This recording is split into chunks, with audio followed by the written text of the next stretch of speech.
Hello there, everyone, and yes, thank you so much for clicking again this video. And yes, today we are going to have this lesson, Western Classical Arts Tradition from Grade 9, Quarter 1, Lesson number 1 in Art. Well, actually, this video is being recorded and will be uploaded especially for my grade 9 students because we couldn't finish our lesson this afternoon. So this is the continuation of the lesson, or I am going to begin, or I'm going to start from the beginning for those who couldn't listen to me well this afternoon because of some technical problems for online classes, and for, of course, for everyone who's watching now. All right, so anyway, our topic for today is from grade 9, quarter 1, lesson number 1 in arts, and it's entitled Western Classical Arts Tradition. Okay, now before we continue, since it's our lesson number 1 in arts, let us have a short review of your past lessons. Most importantly, okay, the 7 elements of art. Oh, I already mentioned the 7 elements of art. I was supposed to ask you how many elements of arts do we have, but since I mentioned yes, we have 7 elements of arts. Now, can you please tell me the 7 elements of arts? Okay, let's start with the first one. Letter L. Very good if you answered line. Letter S. Very good if you answered space. Another S. Very good if you answered shape. Letter C. Very good if you answered color.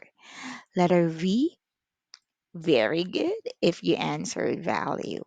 How about T? Very good if you answered texture. And letter F. Very good if you answered form. Good job. Okay, now again, those are the 7 elements of art: line, color, value, texture, form, space, and shape. These are very important because these are, let's say, the ingredients of a good and effective artwork. Okay, now let's continue. So, for today, again, we are going to talk about Western classical arts tradition. I am going to show you first some pictures of the paintings from different eras during the Western classical art, or during these different eras from Western classical arts, and I want you to tell me or to guess the era. All right, so let's start with the first one. Look at this picture. Okay, look at the symbols. All right, so which era do you think this picture or this painting belongs to? If you answered prehistoric era, then you are correct. Very good. Now let's move on to the next one. How about this? Which era do you think this one belongs to? Mhm. If you answered classical Greek era, then you are correct. Okay, next, how about the next one? Look at the picture. What can you see? We have here, okay, a mummy. Okay, and here is the painting. This is a wall painting. So, where do you think, or which era do you think it belongs to? If you answered ancient Egypt era, then you are correct. Very good. Next, let's continue. How about this one? You can see clouds and landscape, people. All right. So, where do you think this one belongs to? If you answered romantic era, then you are correct. Okay, next. This one is a religious painting. If you answered medieval era, then again, you are correct. Very good. So if you answered all those questions correctly, then congratulations. Okay, now let's continue. Let us move on to our lesson for today. So, again, I am going to show you this picture. So, again, this picture is an example of a painting from the prehistoric era. And as you can see, we can see here animals, we can see here stick figures of people, and it was made out of paper, out of stone. Yes. So this one is known as the cave of Lascaux because this one was found inside the cave. So usually during the prehistoric times, cave paintings were usually found inside the cave. Okay, the paintings or their paintings were discovered within the caves, possibly serving as a means of communication among them. So, as we all know, during the time of prehistoric people, there's no communication or means of communication. Like, for example, no internet connection, no television, no cell phone, no radio, right? Prehistoric times. So, they didn't have any means of communication, and I guess there were still no paper during this time, paper and pen. So that's why they use natural pigments from leaves or from plants and sharp bones or sharp stones to paint on the stone or big rocks, right? Or inside the caves, right? And again, to serve as a means of communication, not just for entertainment, hobbies, decorations. For example, we have mural paintings, we have wall paintings for decoration. But during their time, paintings or prehistoric paintings served as a means of communications. Okay. Additionally, these artworks might have held religious or ceremonial significance.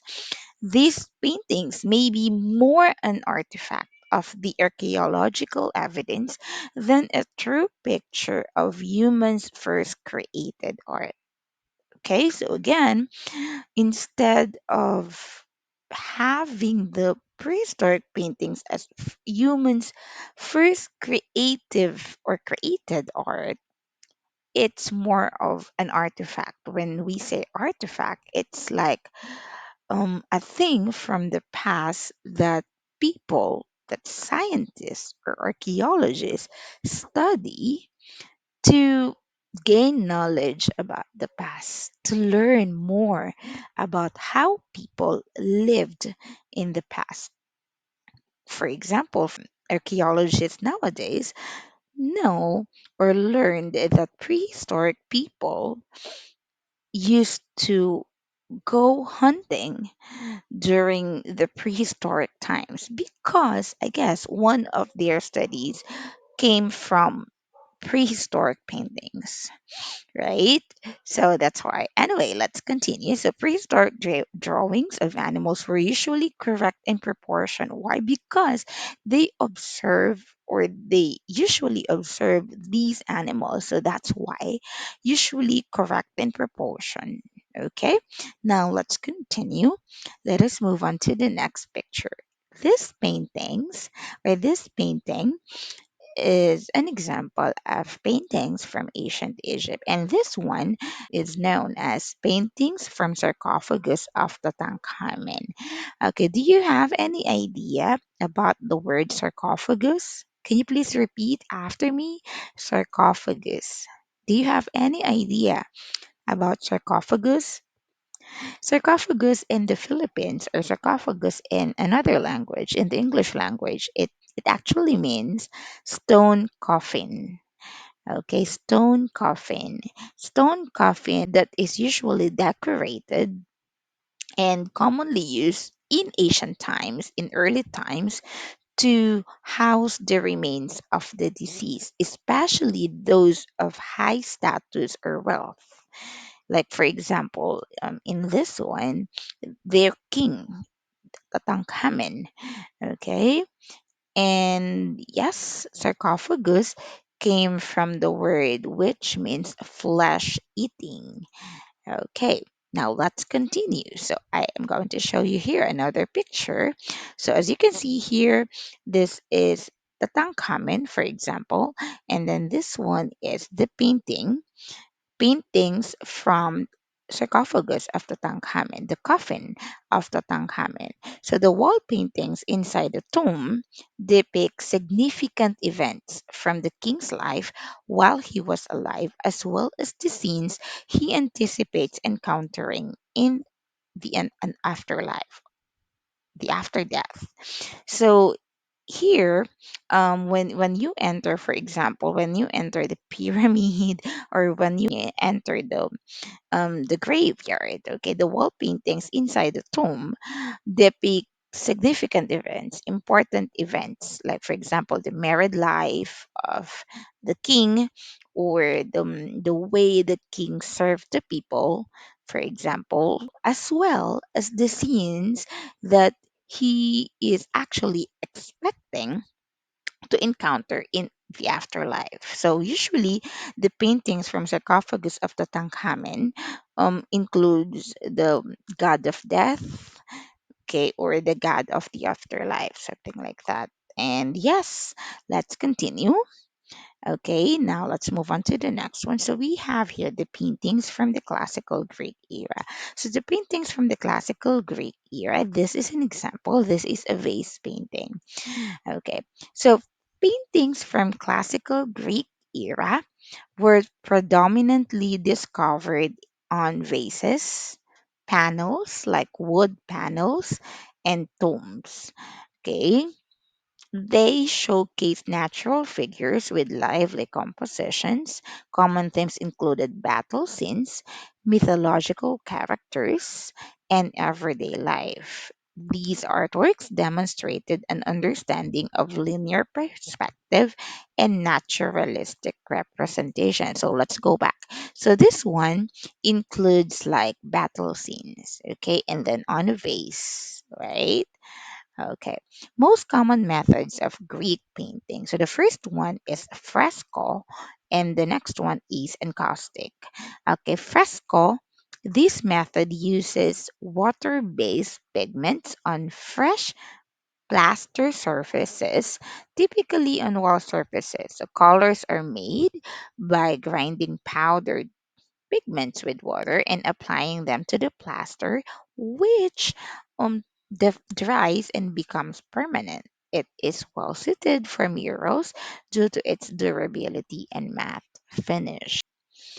And then we have here encaustic. Encaustic, originally created for use by Greek shipbuilders, this technique involved filling the cracks of the ship with hot wax. Soon after, pigments were incorporated to paint the wax hull, enhancing its appearance. Okay, so if it's water based, then it's fresco, and if it's with hot wax, then it's encaustic. Okay, now let's continue. Another technique is the vase painting. So vase painting or Kirch style, also known as the Kirch vases, refers to red figured pottery that takes its name from the location where it was discovered. Common shapes found in ancient potteries are pilaik, a wine container, lecanis, a low bowl featuring two horizontal handles, like this, and a broad vase. This one big. Okay, I forgot to put an example here.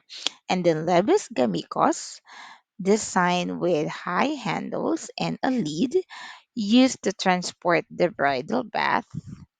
Okay, and then the crater or crater, a bowl utilized for mixing wine and water. Okay, so these are examples of vase painting, or these are examples of shapes that found in Asian pottery that are used for vase painting.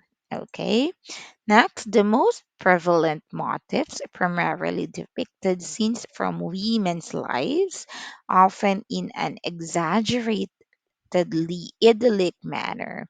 They also featured mythological beings. When we say mythological beings like Venus, Zeus, okay, gods and goddesses, that resonated with the people of the Black Sea, as well as scenes from mythical stories or events. These artwork employed a technique known as polychromy, which involves the artistic combination of various colors, particularly vibrant hues. Okay, now next one, panel painting. There are artworks created on flat wooden panels. These can be either a single panel only, a single panel of wood, or multiple panels joined together. So, for example, there's one painting here, okay, and then divided into three. So, we have here three panels, but when you join them together, when you put them together, you create one whole picture of painting. Okay, unfortunately, most of these panel paintings have not survived. Why? Because of their own organic composition, because of wood, of course. The earliest known panel painting is the pizza panel. Okay, next one. All right, so tomb or wall painting. So again, under the Greek era, or under the Greek method of painting, we have base painting, we have panel painting, and then we have wall or tomb painting. Tomb or wall painting was popular in the classical period, utilizing fresco. What's fresco method again? Water base, such as tempera or encaustic. This style features sharp, flat outlines, but due to its water based materials, few samples have survived. Okay, now, Tomb of the Diver is an example here. So, this picture is the Tomb of the Diver painting. Okay, this image was created using the through fresco technique with limestone mortar, illustrating a symposium scene on the wall.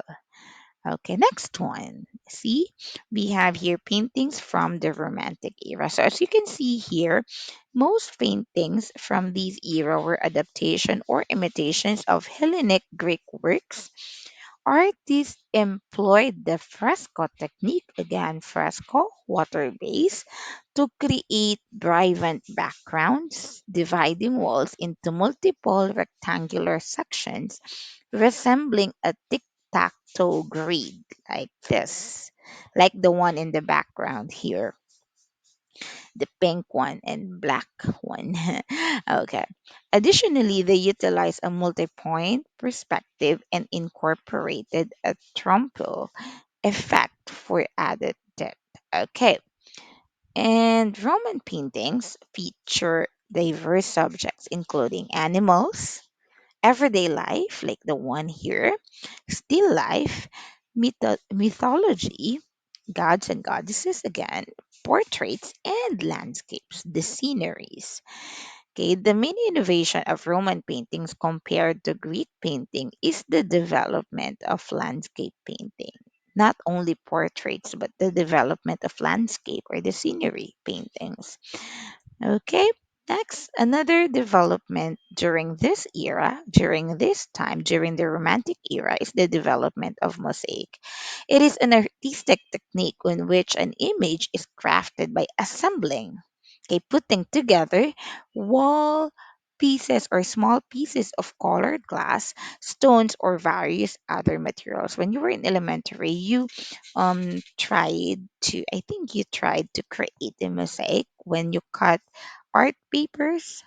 Okay, pieces of art paper, small pieces of art paper, and then you put them together, then that's mosaic. Or I think eggshells, and then you color the eggshells and you put them together, small pieces of broken eggshells, and then you put them together, then that's mosaic.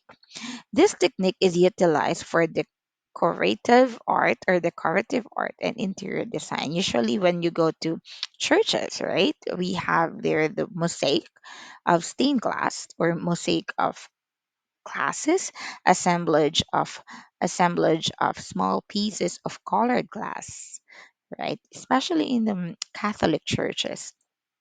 Okay. Now, next one, paintings from the medieval era. Paintings from the medieval era, we have here Byzantine painting. The vibrant painting styles that originated in Greece and Rome continued to thrive in Byzantium, now focusing on Christian theme. So, from the vibrant painting styles originated in Greece and Rome, continued, but this time focusing on Christian or religious themes. Okay, by the 11th century, the Greek and Oriental styles appeared to merge into magnificent, striking images that adorn both large and small churches. So most of the paintings during these era, the Byzantine paintings, were usually used in small and large churches. An example of this is this the court of Empress Theodora mosaic. Theodora was an ancient queen characterized by her dark eyes and hair complemented by a fierce expression. Okay, and then the next one is the Romanesque painting. These are largely placed mosaic on the walls of the churches that follow a strict frontal pose. Frontal, it means like facing front. Okay, the artwork exhibits a blend of Byzantine traditions evident in the modeling of faces and draperies, alongside a decorative style influenced by Southern French art. Additionally, it reflects Mozarabic influence through elongated oval faces, large eyes, long nose, and figures set against flat colored bands with heavy outlines. So those are the characteristics of Romanesque painting. Again, elongated oval faces, large eyes, and figures set against flat color bands. And the last one we have here Gothic painting, again from medieval era.